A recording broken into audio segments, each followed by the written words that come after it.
Well, this Lincoln Day banquet here at Fairfield Cafe brings out candidates of all sorts, and certainly Ambassador Tom Foley is with us here and on the run.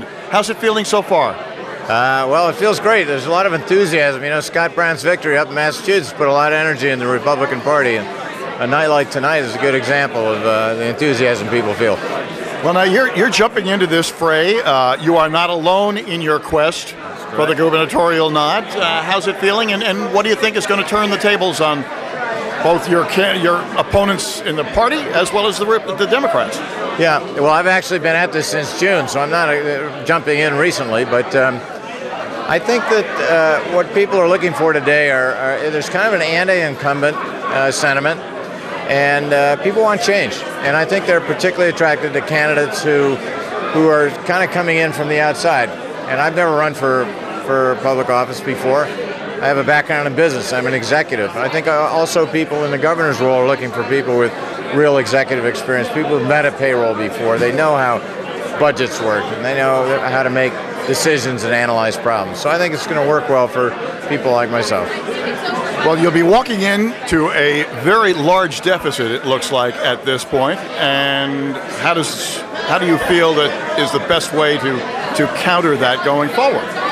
Well, there's only one way to counter it, and that's to reduce the cost and size of our government. We don't have a revenue problem in Connecticut. We're the highest tax state between state and local taxes of any state in the nation. So we're already taxing people as much as we can, maybe even in some cases too much. The average household in Connecticut pays $8,600 in state taxes on an average income of $68,000. That's one out of every $8 of household income. That's too much. So we don't have a revenue problem. We have an expense problem, and we need to lower the cost of state government. What can be cut that you take a look at and see at this point? Well, there are a lot of efficiencies that can be obtained. We have the Thomas Commission report. We have the Hull-Harper Commission report on ways that we can consolidate various parts of the government and make the government more efficient. That would be number one. There are also a lot of opportunities to save money by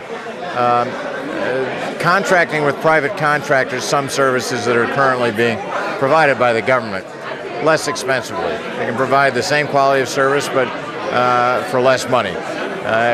We really have an obligation as a government to do that because we're responsible for the taxpayers' dollar.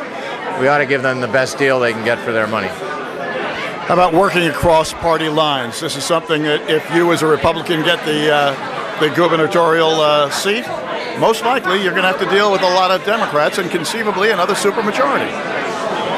Right. Well, I hope we don't have a supermajority in the Senate, which would be a big leg up for a Republican governor in the next term. But I'm a consensus builder, and I really believe, traveling around Connecticut, that people really want their government to work together and take the actions that need to be taken to address the problems. A lot of people in the state are really hurting. You know, we have 8.9% unemployment in the state. That's way too high.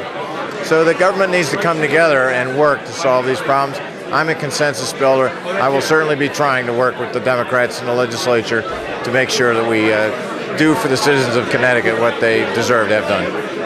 Well, we know that you're a big Facebook person.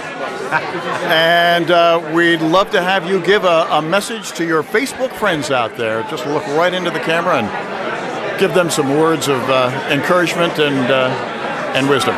All right, for all my Facebook followers and friends, I just want to report in from the Fairfield Lincoln Day dinner. Excellent food, good buzz in the room. Larry Cafaro, our minority leader in the House, gave a great presentation. And the RTC here is doing a fantastic job. We have excellent candidates and good support here. So I wish you were all here, but if you can't be here, I love sharing this message with you. Thanks very much.